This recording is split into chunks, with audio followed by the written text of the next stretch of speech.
بسم اللہ الرحمن الرحیم۔ ناظرین اکرام،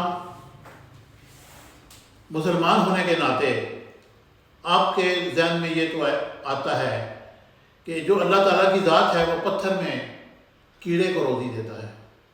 ایک بڑا واقعہ آپ کے سامنے شیئر کرنے جا رہا ہوں۔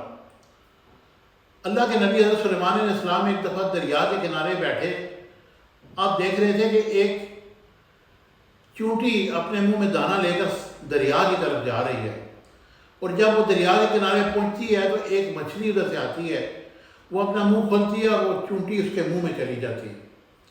اس کے بعد وہ اس کو لے کے غائب ہو جاتی ہے۔ تھوڑی دیر بعد وہ پھر آتی ہے مچھلی، واپس اپنا منہ کھولتی ہے اور وہ چونٹی سے باہر نکلتی ہے، اور اس کے منہ میں وہ دانہ نہیں ہوتا۔ یہ اللہ کے نبی اس کو دیکھ رہے تھے۔ آپ نے چونٹی سے پوچھا، کیونکہ آپ چرند پرند سے باتیں کرتے تھے، آپ نے پوچھا کہ تم کہاں گئی تھی، اور تم یہ جو دانہ تھا اور یہ مچھلی کے منہ میں گئی پھر واپس آئی، کہاں گئی تھی بتاؤ۔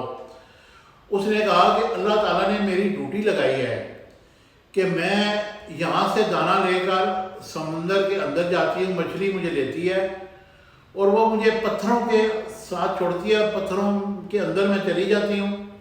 وہاں پر کچھ اللہ تعالیٰ کے کیڑے ہیں جو یہ دانہ کھاتے ہیں، اور پھر میں واپس آتی ہوں، اور اس کے بعد یہ مقصد یہ ہے کہ اللہ تعالیٰ کس طریقے سے کس چیز کو کیسے روزی دیتا ہے، یہ تو اس کی حکمتیں ہیں، وہی جانے۔